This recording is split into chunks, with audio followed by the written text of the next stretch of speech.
About a year ago, I got into Yu-Gi-Oh! Master Duel. This was my very first experience with playing Yu-Gi-Oh! Ever. I had never played the card game. I had dabbled in Duel Links a little bit, but it was so little that I considered it to just be no experience at all.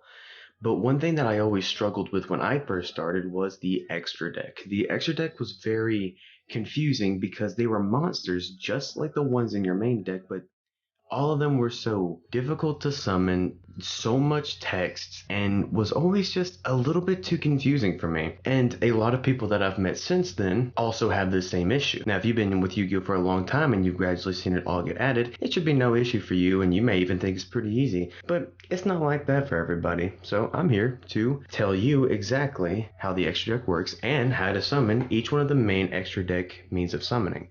Now, if you don't know what the extra deck actually is, the extra deck consists of Link, Exceed, Synchro, and Fusion monsters, and I'll explain how to typically get each one of those out onto the field, starting with if you want to summon a monster like this freaking thing, you'll need to know how tuners work. A tuner is a monster that has a little green icon in the corner, and it also says tuner in its type description. Every single monster requires at least one tuner monster, but the more important bit besides just the tuner is your monster's accumulated level. For example, the Coral Dragon requires one tuner plus one non-tuner monster. The level of your tuner, along with your one non-tuner monster, their accumulated level has to add up to 6 to have access to Coral Dragon. But once you have both of those cards out on the field, you can summon that monster from the extra deck and use its effect. The next one up is Exceed monsters. The Exceed monsters are the black border cards that every emo kid in the 2010s used during their skillet phase. The monsters require 2 or more monsters of a certain level on the field to be summoned. However, there is a twist. Often not to use the effect of the Exceed monster that can hit them with a door so hard they turn into handsome Squidward. You have to detach a set amount of cards from the Exceed monster to use the effect. For example, the X-Gear Gigant Exceed monster requires me to detach one material to be able to use his effect. His effect allows me to get any level 4 machine monster from the deck and add it straight to my hand. There are some Exceed monsters that require you to detach 2, or maybe there's even ones that have effects that can add more materials to it. But that is the general gist on how Exceeds work. Link summoning is what made a lot of people leave this game very peacefully, but if you're like me who joined afterwards, it's not a huge deal. The means of summoning Link monsters has made quite a few people upset due to it being considered really easy to get very powerful monsters. So in my opinion, it is more than likely one of the much easier ones to initially start off with. You can get extremely powerful monsters like the Access Code Talker as well as the Decode Talker. These cards are pretty powerful and not that hard to summon either.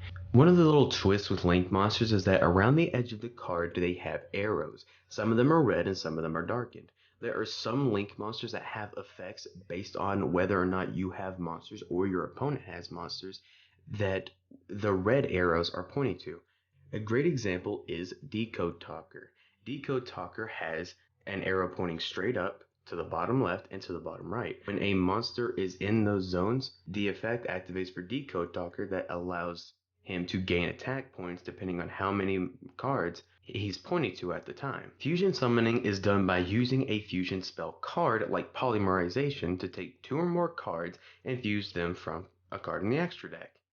If you use two or more monsters together, the extra deck monster will specifically state out the monsters that it's needing to summon, like the Flame Wingman. The Flame Wingman requires Elemental Hero Avion and Elemental Hero Burstinatrix to be able to fusion summon by using Polymerization. However, there are some fusion monsters that don't really have this limitation. Some of them, like some of the Starving Venom monsters, are able to be fusion summoned with just dark monsters alone, not really having anything specific, making it pretty decently open-ended. But not all fusion monsters are able to be fused with just polymerization. Some of them could be actually specific to a set fusion card. For example, the evil hero Infernal Prodigy can only be summoned by using a fusion card called Dark Fusion. Now, while this card is a part of a whole archetype that specifically fuses with it, you can't use polymerization to fuse any of those cards together. It has to be with the specific card Dark Fusion. And it's not just that card, there are other ones as well that are specific to the archetype that allows them to fuse. If I were to suggest the best way to get into Yu-Gi-Oh! Nowadays, Master Duel is definitely the way to go, in my opinion, because Yu-Gi-Oh! Is very open-ended. You can build whatever deck you want. You can build the worst deck known to man, Lord knows I freaking did. And all in all, it's a very good way to get into it, and I could not suggest it enough. Not only is it free, but in the very beginnings, they make it very easy for you to make a deck straight out of the game. While Master Duel does give you a tutorial on how the extra deck works, a lot of people, like myself, forgot within 8 minutes of actually playing the game. So hopefully this video helps you out a little bit. Lord knows that it would have helped me, and I hope that this helped you out a little bit. Later.